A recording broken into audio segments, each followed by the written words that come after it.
A HFY had been bred for one purpose, to end humanity.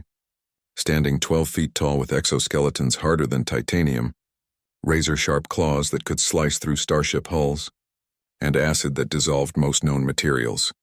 They were the Zephyrian Empire's ultimate biological weapon. The Empire had spent 3 centuries perfecting them, combining the deadliest traits from a dozen conquered species into these living nightmares. Deploy them to the human colonies, High Commander Vextar had ordered, his 6 eyes gleaming with satisfaction. Let the humans witness true terror before they die. The first deployment was to New Bangalore, a mining colony on the rim. 50 HFY were dropped from orbit in biopods, their minds filled with simple programming. Kill all humans, destroy all infrastructure, leave nothing alive. The colonists had 3 hours warning from their orbital sensors. Most civilized species would have evacuated or surrendered. Instead, the humans did something the Zephyrians had never encountered in their millennia of conquest. They prepared for war. Mining supervisor Elena Vasquez stood in the colony's main square, watching families say their goodbyes. Children as young as 10 were being handed weapons, while elderly miners distributed homemade explosives. Her own daughter, Maria, barely 16, was helping to wire the school with thermite charges. "Mom," Maria asked, her voice steady despite her youth, "what if we don't make it?" Elena smiled grimly, checking her plasma cutter one last time. "Then we make sure they remember why they shouldn't have come here." When the HFY pods crashed into the colony perimeter, the monsters emerged to find not cowering civilians, but a fortress. Every building had been converted into a kill zone. Every street had become a trap. The first HFY that charged the main gate found itself caught in a web of mining cables, each one electrified with enough power to run a small city.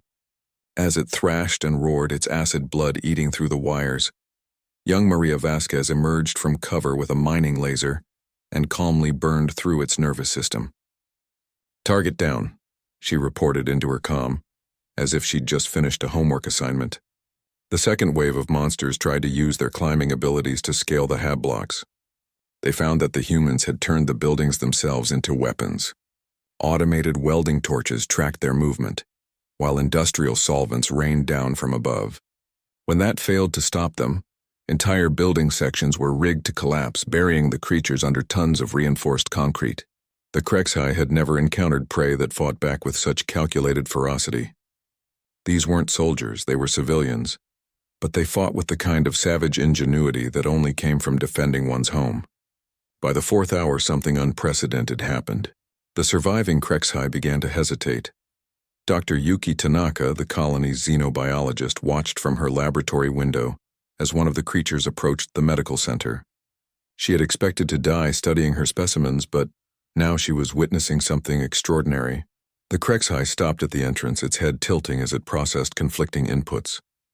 Its genetic programming demanded it charge forward and kill, but 3 hours of watching its packmates die horribly had activated something deeper: survival instinct. Tanaka spoke into her recorder. "Hour 4, day 1.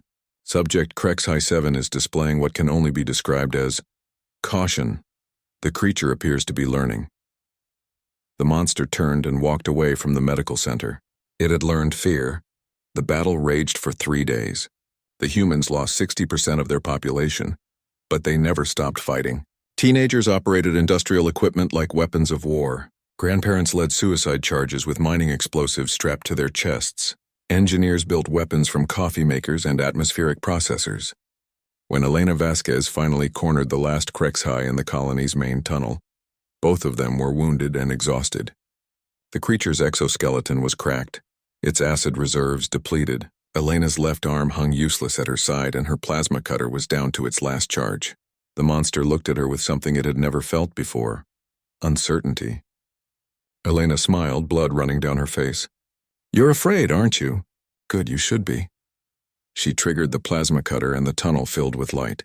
When the Zephyrian retrieval ships arrived to collect their successful bioweapons, they found New Bangalore still standing.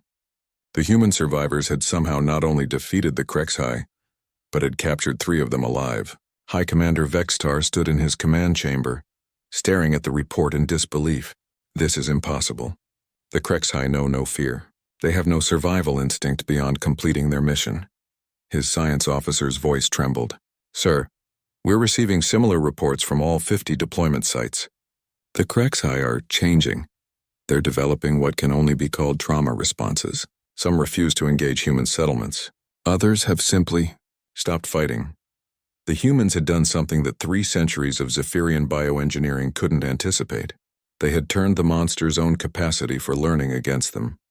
Every HFY that survived an encounter with humans carried that knowledge back to the swarm. Fear was contagious. Within a standard year, the HFY were useless as weapons. They had learned that humans weren't prey, they were predators.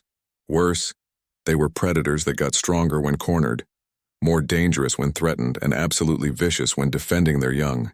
Elena Vasquez, now wearing a Zephyrian military uniform as an advisor to their defeated forces, stood before the Empire's High Council. You wanted to send monsters to kill us, she said, her daughter Maria standing proudly beside her in a human fleet uniform. You forgot something important about monsters.